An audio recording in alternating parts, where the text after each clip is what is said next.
in the raw. In the raw. RK'S Guyana Free Media, in the raw. And I'm your friend, your brother, Haji Dr Roshan Khan, in the raw. Haiti. Haiti. Haiti. It is a painful situation and reality to realize what is happening in Haiti. In many ways, it is the colonial masters, the slavers, the French who are responsible for all of this.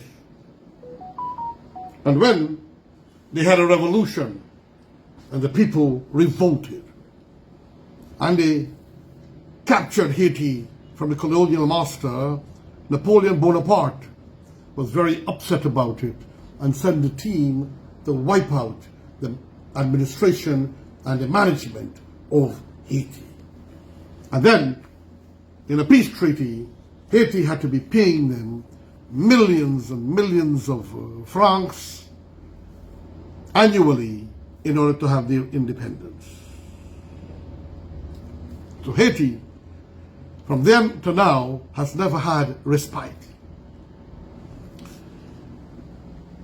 They were gestated in evil by the European colonial masters who like to show themselves as heroes, but who are responsible for all the atrocities that has taken place in Africa, in India, in the Middle East. And because they think they were fair-skinned, that they were a better class of people, but they were the conspiratorial, evil usurpers of humanity. From then to now, Haiti hasn't had a chance to change. And then, unfortunately, because of the acculturization of slavery brought on there by the French governments, Haiti has not had a chance to catch itself. Haiti has not had a chance to truly grow and develop. And many of them turned out to be criminals, warlords. They keep on overthrowing governments, corruption and thievery and bribery. There is one former police officer now who is stopping the Prime Minister from entering into Haiti. If he enters there, he says that there will be mass bloodshed and even genocide. There's these people, these so-called leaders, but warlords, who will kidnap their own people, molest, rape, torture them. And they're feeling good about it. I would expect them to come together as a people and unite to form a magnificent democracy.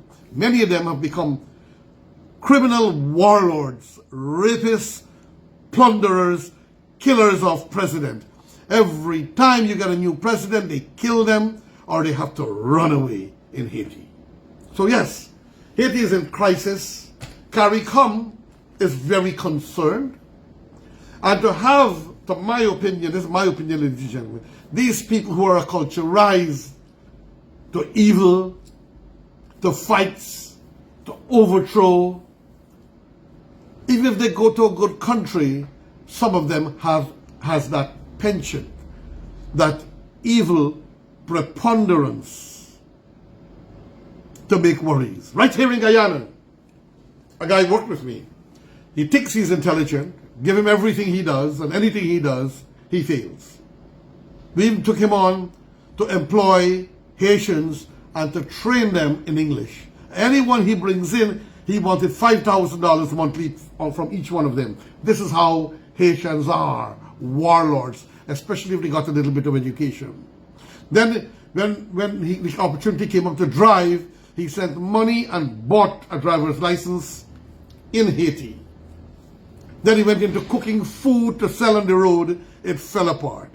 Then he's a songwriter, and then he fell apart. Then he became a a singer, and that fell apart. Then he ended up in NCN, at all places, and that also fell apart. This is how these people are. There are a few good ones. We have had given some Haitians some opportunity, because I have a feeling for them, as I met many of them in Quebec, where I had studied. But it's a problem there. Our president, Dr. Irfan Ali, who is the current chair of CARICOM, who is having sleepless nights with members and leaders of CARICOM to try to find some solution. So I wish my president well. We have to be very careful, yes, about bringing them into our countries, because we don't know what some of them will be doing. And I had seen many criminal activities with many of them. But we need to help them in their country. We need to stabilize them. But when this kind of violence that we are seeing taking place, and these warlords with all these guns who will not want to give up, and even if we calm them down, they will try again. I remember President Clinton and the Americans tried so much to bring stability there.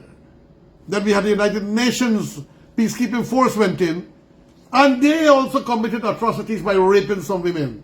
And they spread nasty disease, including cholera, that took many tens of thousands of Haitians. So this place is in serious trouble. What to do? I don't know. I don't know. But I know there are good people there. There are some good people. And we have a few Haitians, good people here.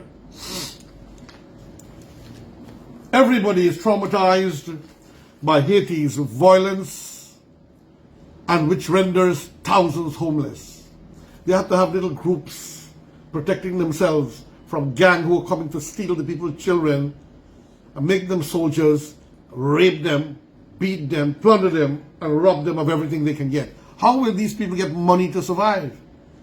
How can money circulate if there is no taxes being paid? Who will administrate the money? The bank is broken up. A fresh wave of violence in Haiti this week, triggered by a top gang leader push to overthrow the prime minister, has forced more than 15,000 persons to flee the fighting, accentuating an increasing sense of misery and lawlessness. Accentuating means pushing it up. Armed gangs forced us to leave our homes. They destroyed our homes. And we are on the street, said Nicholas, who is living in a camp, sleeping in such cramped condition, he says he feels like an animal. Now, this is being done Haitian to Haitian, African to African. Now, I am not saying anything racial, but I would expect them to have some care for their own people, fellow African Haitians. I would have expected them to show protection and care instead of abusing and raping and molesting these people. The situation escalated over the weekend as Prime Minister Ariel Henry went to Kenya to tie up a deal for the deployment of foreign troops to restore order. On Sunday, Haiti's threadbare government declared a state of emergency after inmates escaped in two major prison breaks and heavy gunfire sounded across the capital. And then thousands of hardened criminals escaped, ladies and gentlemen. Haitian and U.S. media have reported that Henry may be attempted to return to Haiti from New York. When asked on Tuesday, United Nations spokesperson Stephanie Dujarric said he had no information about his whereabouts in potential meetings. I think that man worked in Guyana with us at the Ethnic Relations Commission. Meanwhile, embassies have recalled their staff. The Dominican Republic, which shares the island of Hispaniola with Haiti, has sought to strengthen its border security and said it will set up refugee camps for fleeing Haitians.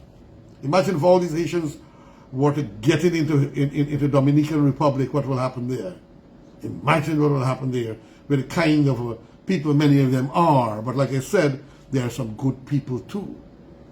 The same guy in Guyana, when there was some bantering going on Facebook, He was causing, this guy in Guyana, he was calling, who think he's very smart, he was calling for violence of Africans to come together by Africans, and all of them linking up to target the Irfan Ali government. That same Haitian in Guyana.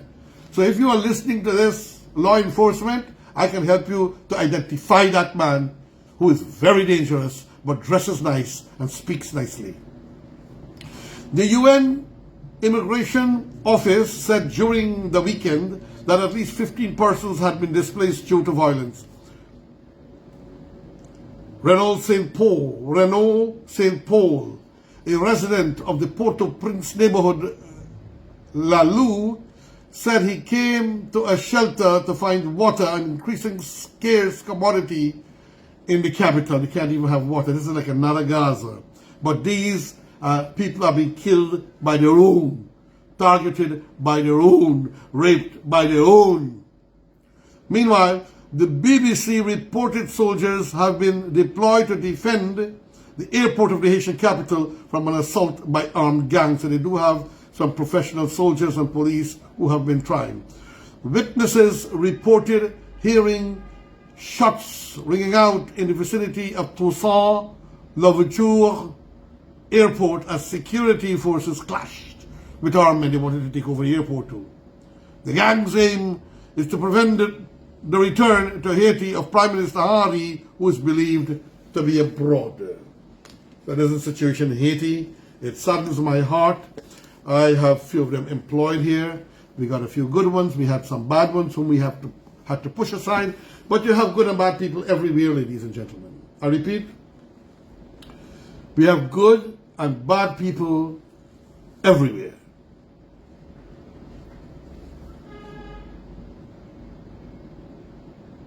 But we have some bad ones here who have that inclination for war, because this is the culture, unfortunately, of Haiti.